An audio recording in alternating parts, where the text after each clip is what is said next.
All right, welcome to a new episode of Becoming a Scrum Master. I'm your host, Ryan Ripley. Joining me today, fellow professional Scrum trainer, Yoan. How are we doing tonight? Hi, good. Thank you. Thanks for having me. Hey, thanks for joining. Really appreciate you doing this. We're going to jump right into the questions so that people can hear all about your journey of becoming a Scrum Master. So, the first one here, can you share the story of how you first encountered Scrum and what motivated you to become a Scrum Master? Was there a particular moment or experience that sparked your interest?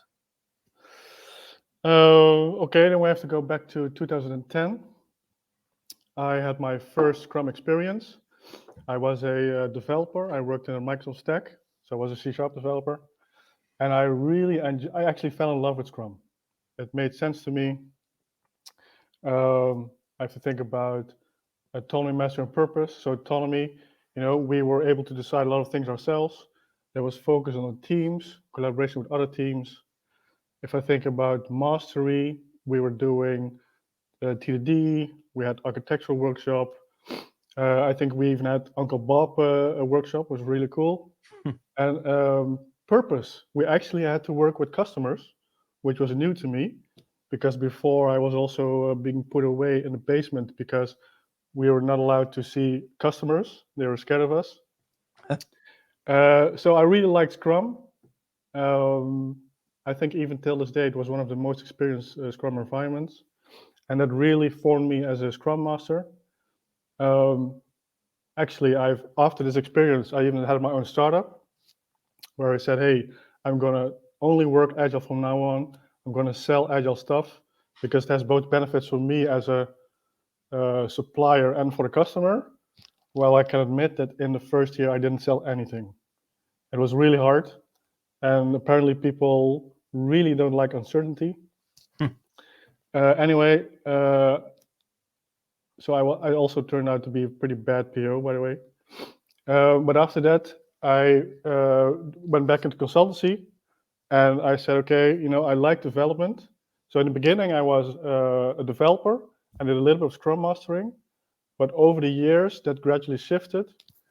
And I think after 5 or 6 years, I said I'm going to focus fully on Scrum mastering because I think for two reasons.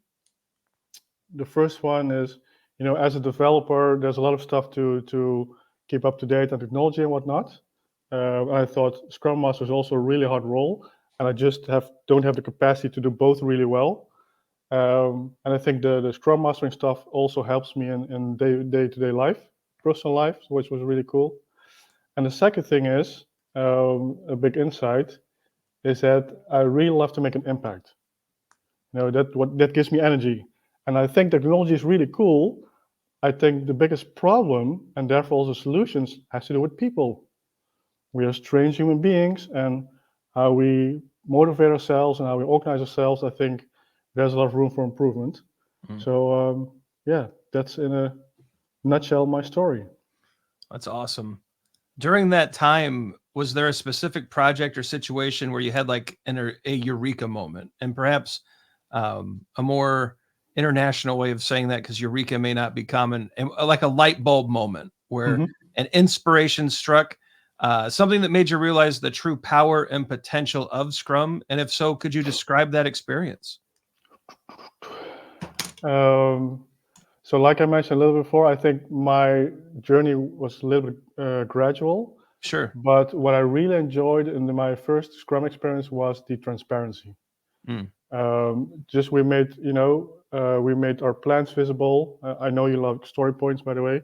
We still did story points and velocity, but just making stuff transparent, also for other teams, but also for management and also for stakeholders. That was really, it felt natural to me, and then we also got feedback on that, so that allowed us to inspect and adapt. Which if I think about it now, it's really common sense, but that time it wasn't. It really wasn't. So to me, that was really what I enjoyed about Scrum. And maybe I can redirect the question a little bit. You talked about having an impact. Is there a moment you can think of where, as a Scrum Master or using Scrum, you saw a noticeable, tangible, measurable impact on the people you were working with? Maybe that's a better way to ask this question for your story. A measurable impact. Or just a noticeable would be fine. What comes to mind is, because I also ask feedback from my peers, if I'm doing well or other things that I can improve. And once I was also at a company, and the CTO gave me a nice compliment. He said, "You've impacted and improved the culture." Oh, wow. I said, "Wow." I said, "Can you explain that a little bit?" He said, "By leading by example, showing the right values, motivating people, and that really was it was really motivating to hear." That's awesome. Thanks for Yeah, that. yeah. That's probably one of the best compliments we can get, right? The fact that this one pops up, it means a lot to me. Great. Yeah. So let's shift gears a little bit. How has your perception and execution of the Scrum Master role evolved, or the accountabilities, right? We now say accountabilities. Are there aspects of the role or accountabilities that you view differently now compared to when you first started? Oh my, of course. I think if you do not change your perspective, then something's maybe wrong. When I started as a Scrum Master, I was really telling people what to do. I only looked at practices. I had people with the Scrum Guide. I said, no, you have to do this, you have to do this. And then I noticed that I was not really empowering people, not really motivating people. So I said, okay, I have to find more arguments. I have to be better in discussions. I should try to persuade people. And maybe I should not say this online, but I actually remember that I had a 1 hour PowerPoint to explain my team why they should have an analog sprint backlog instead of a digital one. Wonderful. So I had all these slides with arguments and examples, and I just tried to, yeah, to persuade them. That also didn't work, of course. Then I tried working on my teaching skills, which, by the way, is a great way to learn yourself. I think in the end, I realized that it's not about persuading people or convincing people. It is about coaching, inspiring, facilitating, guiding, those kind of things. Because if you want to have real change and real sustainable improvements, people need to take ownership.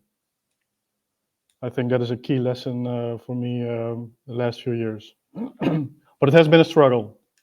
It is not easy. I can tell you. Oh, if it were easy, everyone would do it, right? That's true. So, what advice would you give to someone aspiring to become a Scrum Master? Is there a particular mindset, skill, or habit that you believe is crucial for someone to be successful in this role, or while fulfilling the accountabilities? Um, the one that comes to mind is curiosity. Really try to understand why things are going on, because I strongly believe that people do it with right intentions, but there's something in the environment or in the mental models or whatnot that maybe let them behave in a different way. So try to dig deep, be humble, which is quite hard for me to do, but I think it's really valuable trait of a Scrum Master. And what I also like the motto is, it either goes well or you learn something. So this experimental mindset of, just try it out, see what happens. You will get feedback, you will inspect and adapt, and along the lines, you will continuously improve. That's also one part I really love about Scrum, by the way, is the continuous improvement mindset. If you take small steps every sprint, then in a year's time, you will have improved significantly. Absolutely. So yeah, Awesome. curiosity, being humble, and just experiment. Love it. 3 great things that the world could use more of. For sure. Yeah. All right, last one. You've done well, and I appreciate you working through these. What is the one book every Scrum Master should read? And it does not have to be a Scrum book. It does not have to be an Agile book. And it does not have to be my book or books, even though one of them is sitting like right back here. I'd prefer it isn't one of mine. No, that's fine. So if I look back at my journey, so coming from a pretty binary developer, talking about bits and bytes, I now have the feeling that I'm an amateur psychologist. The book that I really enjoyed was The Responsibility Process. Oh, Christopher Avery's work. Exactly. Because it really shows insight, okay, how does it actually work in people's brains when they want to take ownership of stuff or when they avoid ownership? And that really, yeah, it was very insightful, at least to me. Yeah, Christopher has done some great work in that space. That's a wonderful poll. I haven't heard people talking about that too much lately, but that book is wonderful. That's a great. I love that one. Thanks for sharing that one. Thanks for bringing that one back up. I might actually have to reread Responsibility Process in 2024 because you've just kind of brought it to front of mind. So I that's also wrote a post about it on Medium, but yeah, it's actually a really good book. great. Well, Johan, I've thoroughly enjoyed getting to spend a little more time with you. Really appreciate you doing this. Anything you want to get in front of the Agile for Humans audience and listener base before we call it a day?